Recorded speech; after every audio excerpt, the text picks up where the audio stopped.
On poursuit ce matin, on rencontre, on découvre un nouvel auteur régional, donc c'est un peu la thématique ce matin. Il s'agit d'Alain Tremblay qui nous présente son premier roman, attention, je vais faire attention, c'est de l'autofiction, Au-delà des 100 jours, sans SANG. Il est en compagnie de son éditeur, M. Marc Villeneuve, des Éditions Espoir. Bienvenue à l'émission. Bonjour. Bonjour. Bonjour Alain, écoute, ton roman, on parle d'un roman, c'est de l'autofiction. Ça se réfère à une expérience que tu as vécue dans le passé, qui est quoi exactement? C'est mon voyage au Rwanda, Oui, au cœur de l'Afrique, un tout petit pays qui se trouve en Afrique centrale, et puis c'est de 92 à 94, OK. Juste avant. juste avant les massacres. Justement. Ouais. C'est pour ça que c'est au-delà des 100 jours. 100 jours, on dit que la guerre en 94 a commencé le 6 avril et s'est terminée, je pense, c'est le 20 juillet. Mais moi, avec mon roman, je veux extensionner ça, avec OK. toutes les appréhensions d'un jeune à l'époque qui voulait partir et puis qui savait pourtant qu'il allait vers la guerre. OK. C'est pour ça que c'est au-delà. Fait que le roman est inspiré de ton vécu à toi, mais romancé. Voilà. On retrouve des éléments qui ne te sont pas arrivés nécessairement. Mais quand même, on respecte la chronologie. C'est ça. Puis ce qui t'est arrivé réellement.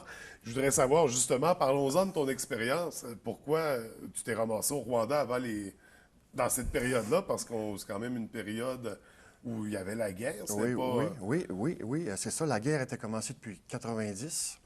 Et puis, j'ai une vieille tante religieuse qui était religieuse pour les Sœurs du Bon Conseil à l'époque. Puis, je cherchais un jeune coopérant pour les aider à construire des hangars et des maisons et puis travailler avec eux.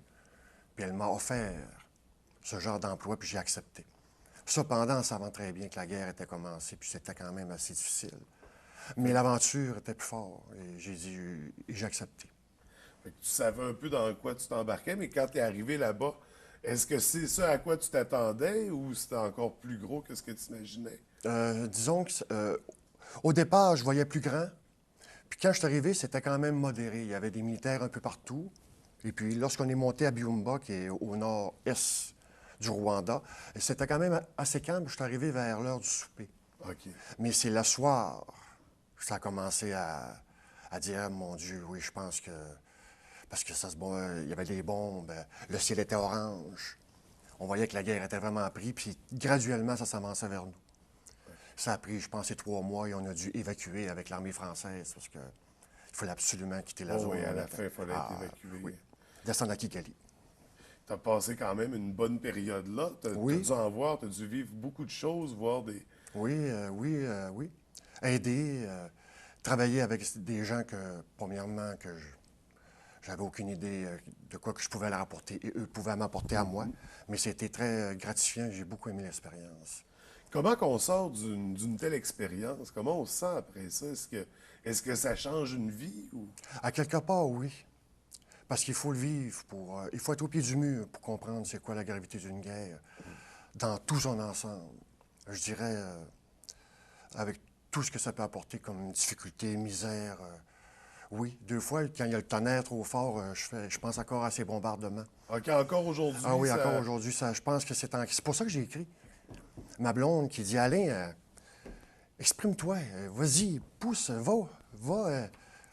Fait que j'ai pris crayon, papier, puis ordinateur, puis c'est là que j'ai pu faire le livre. Fait que de l'écriture-thérapie, finalement. Ah oui, absolument. C'est vraiment pour te libérer d'un poids. Est-ce que depuis que tu as vécu l'expérience de l'écriture, est-ce que tu te sens différent? Est-ce que tu te sens plus léger ou plus libéré? Léger, non, mais, mais oui, libéré, oui. Ah, oui, à quelque part, ça m'a un peu démonisé. Ouais. Oui, j'ai fait le tour, puis ça m'a fait du bien. Puis en plus, si je peux le faire partager aux gens, ça serait encore bien plus formidable pour moi. Ça. Et c'est ce qui arrive dans ton livre, tu partages ton histoire, mais comme on disait, romancée, donc il y a de la fiction au travail. Oui. Mais n'empêche que c'est inspiré de faits réels, dans Oui. un contexte plus que réel même. Temps, lieu et date. Ouais. Sauf que ça m'aurait pris les vrais noms de personnes, mais ils sont probablement décédés aujourd'hui. Ouais. Puis tant qu'à jouer dans ce jeu-là, puis ça fait 20 ans, C'est fait que ça. je dis, gars, on va y aller pour le mieux. Donc, c'est ça, des noms fictifs aussi. Oui. Mais n'empêche que l'histoire est réaliste et réelle, même Absolument si- vécu. Et vécue. Ça doit être quand même il doit y avoir des passages, des moments un peu troublants dans ces histoires-là, des moments plus émouvants, parce qu'au départ, tu es là pour faire de l'aide humanitaire. Oui, absolument. Mais dans un contexte de guerre, ce qu'on retrouve, en général, quand on va faire de l'aide humanitaire, c'est pas un contexte de guerre. Non, absolument pas. C'est quand même particulier l'expérience que tu as dû y vivre. Et, euh, et c'est ça, c'est vraiment. C'est un petit. C'est une écriture thérapie. Toi, tu te libérais en écrivant ça. Est-ce que ça a été difficile pour toi de revivre certains événements? Certains, oui. Surtout l'histoire de Joséphine, un nom fictif, parce que je me rappelais plus son nom. Mais elle était dans notre dispensaire. Et puis, son histoire de viol m'avait vraiment touché. Puis, il y en a des tas et des tas, mais j'ai pris un parmi des milliers, je pourrais dire même. Et puis, des histoires de gens qui ont survécu à des massacres à la machette, au revolver. Ah non, c'est des gens qui font... c'est des gens que j'admire aussi. Parce que malgré l'épreuve qu'ils ont dû subir, ils ont su se relever seuls, puis de continuer à vivre. Et malgré... C'est pire que moi, eux. Parce que c'est leur famille qui ont souffert, ils ont été tués, les enfants. C'est ça que je relate un peu. Puis derrière, c'est ça, ces histoires-là d'horreur. Ah oui. Toi, t'es arrivé au Rwanda, c'était un contexte de guerre, mais s'il n'y avait pas eu la guerre, on parlait avant l'entrevue, tu nous disais que tu es tombé amoureux de cette culture-là. Absolument. On a une vision négative à cause des événements, mais pourtant, il y a un peuple, il y a une culture, il y a une richesse. Qu'est-ce qui t'a plu au Rwanda? Qu'est-ce qui t'a séduit? Leur morale, leur bravoure, et puis leur... Deux fois, j'allais visiter des gens dans leur maison, puis ils n'avaient pas grand-chose à manger.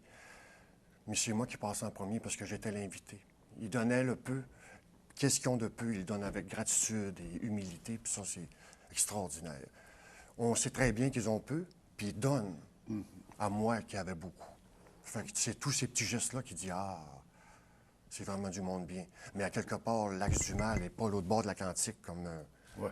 un soi-disant président qu'on a eu américain. Puis ça commence ici.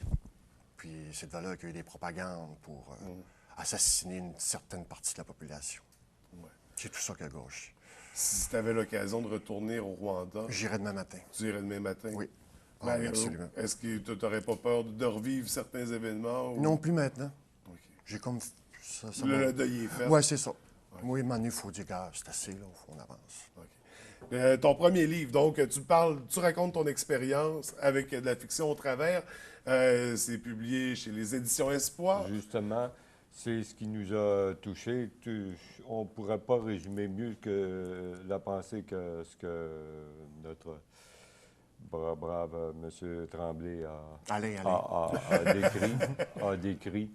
C'est ce qui nous a touchés, incontournablement les valeurs humaines qui y sont véhiculées, mais aussi la dimension d'une espèce d'épopée, d'une espèce de saga humanitaire qui nous touche, qui va au cœur de l'humain, au cœur de notre identité. Et nous, bien, on a décidé de le lancer. Le lancement, justement, va avoir lieu le vendredi 31 mai à la salle polyvalente, à la salle Marguerite Tellier de La la bibliothèque de Chicoutimi. À 7 heures, on en fait l'invitation. Puis les gens, en même temps, on invite à porter attention sur non seulement le déroulement, mais sur les traits de caractère des personnages. La dimension, au-delà de toutes les confessions religieuses, la dimension morale personnelle, la conduite de chacun au cours de ces tragiques événements des 100 jours. Alors, on invite toute la population de la baie. À participer au lancement le 31 mai. Exactement. Donc, l'occasion de te rencontrer. Oui, Tu vas à 7 pouvoir heures. dédicacer, signer les romans Bien sûr. que les gens vont pouvoir se procurer Effectivement. sur place. OK. Puis par la suite, ça va être distribué dans les librairies. je Librairie, présume. exactement, les bouquinistes et Marie-Laurence principalement. Et il y a aussi des séances de dédicaces aussi samedi et dimanche à la Bibliothèque publique de Chicoutimi, mais éventuellement après aussi à celle de la baie Jonquière. OK. Donc, à surveiller. C'est à surveiller. Des séances pour pouvoir te rencontrer puis approfondir sur le sujet parce que je pense que tu as beaucoup à partager de l'expérience que tu as vécue. Tu as été là quand même longtemps. Oui, 2 ans. 2 ans, oui, ce qui est considérable. Puis tout le volet aide humanitaire aussi, qui est tout à ton honneur. Au travers de tout ça, Merci beaucoup. écoute Alain, c'est vraiment, c'est un roman à découvrir, je crois. Pour un premier roman, es-tu satisfait de ce que tu as à nous présenter? Absolument. Puis, Et- oui, puis j'avais une belle équipe avec les éditions Espoir, puis ça a très bien été. Est-ce que tu as d'autres projets en cours, d'autres projets en tête? Oui, j'ai un autre projet, mais complètement différent de celui-ci. OK, mais tu as pris goût à la littérature, Ah, oui, à absolument. l'écriture. Oui, oui. C'est sans vouloir vendre de punch, est-ce qu'on peut savoir quand même un peu... Ça va être aspect religieux sur les symboles bibliques. OK. Parce que les gens disent souvent, ah, Dieu créa la terre en 6 jours, la vieille rengaine. Non, Mais ça ne fonctionne pas tout à fait comme ça.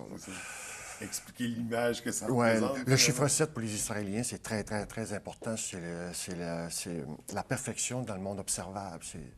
Ça ne fonctionne pas tout à fait comme ça. Puis je voudrais éclaircir ça un peu. OK. Donc, Parce que j'ai étudié à l'université en théologie, puis je vais mettre ça en profit pour faire un livre. donc, la démystification théologique Oui. pour le prochain livre. C'est ça. À surveiller avec toi, Alain Tremblay. Est-ce que tu as un site Internet, un Facebook d'auteur? Oui, oui, j'ai un Facebook. OK. Mais j'ai pas de site Internet en tant que tel mais avec les éditions Espoir. Oui, à Au part les éditions travers, Espoir, ça. à travers les éditions Espoir. Je oui, dirais c'est via possible. Éditions Espoir. Via. Donc, à surveiller, c'est ça pour ton prochain livre. Mais pour l'instant, on se concentre sur Au-delà des 100 jours, un roman d'autofiction d'Alain Tremblay, ton premier roman. Et je te souhaite beaucoup de succès. J'invite les gens à participer à ton lancement le 31 mai, à venir te rencontrer pour l'occasion.